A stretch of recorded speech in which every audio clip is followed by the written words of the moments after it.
Welcome back to the H-Town Rush. I'm Lauren Tallarico. Now to the latest COVID-19 numbers as more states look to relax restrictions. The United States now tops 730,000 with more than 38,000 deaths.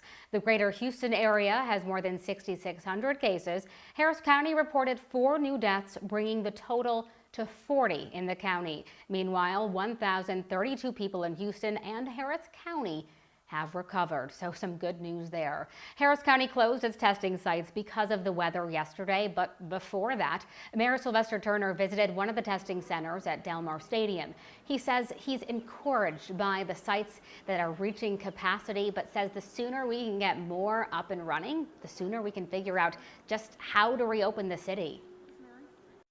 So it's the testing that gives you that added sight, so to speak, and then it will then drive your policies and determine how quickly you need to reopen. Because we all want to reopen. I agree with the governor. You know, we want to reopen this economy. We want to get things going again. And I think for me, from my vantage point, the precursor to achieving that objective is robust, widespread, ubiquitous testing.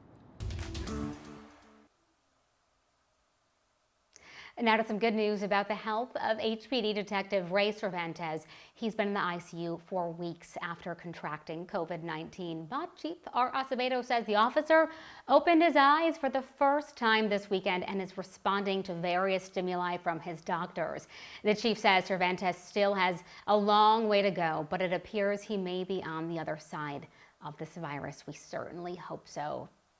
From driving groceries to seniors locked in their homes to giving away food to Houston families, this weekend hundreds of people volunteered their time to help. Anieli Ruiz shares their efforts and how HISD is continuing to make sure their students' pantries are full this week. Thousands of cars lined up outside NRG Stadium for a chance at free food. About 5,000 meals were distributed by HISD and the Houston Food Bank. Teaming up with them were the Houston Texans, Representative Al Green, Sheila Lee Jackson, the Houston mayor, along with dozens of volunteers. The interim superintendent for HISD said the site was open to help families who aren't able to visit their 5 distribution sites during the week.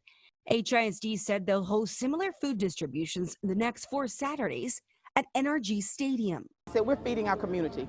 Our focus, of course, is the children and families of HISD, but if we're helping someone that is in need, then we're still doing our job. Alex Bergman also spent his Saturday giving back by handing out meals to families and children in need. This was over at St. Vincent de Paul. Volunteers with the Houston Food Bank gave nearly 500 meals. And over on the north side of town, Mattress Mac and volunteers were making sure seniors had food. Hundreds of volunteers showed up to his North Freeway store to deliver care packages to homebound seniors all across the city. Since last month, Mattress Mac and Kroger have teamed up to feed thousands of seniors in Houston. Kroger donating $700,000 worth of food. Anieli Ruiz for H-Town Rush. Anieli, thank you. State parks will open tomorrow as part of Governor Abbott's plan to gradually reopen the state. This is a live look at Sheldon Lake State Park in Houston, but visitors will have to cover their faces, practice social distancing, and limit groups to 5 people or less. And then on Wednesday, the governor will loosen restrictions on surgeries. By Friday, retailers will be able to offer to-go products for pickup or delivery for their customers. And as far as restaurants and movie theaters, I know a lot of people wondering about this. The governor says he'll have more updates by next weekend on that front. The other big announcement, all Texas schools, public and private, will remain closed until the end of the school year. Classes will be online, though. The Texas Education Agency will work with districts for a plan on graduations. Hey, a reminder, if you're heading to Houston City Park this weekend, you will not be able to drive and park in the parking lots.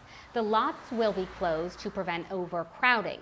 The parks will still be open though because they are not state parks. You'll just have to walk or ride your bike there. Parking lots will reopen tomorrow though.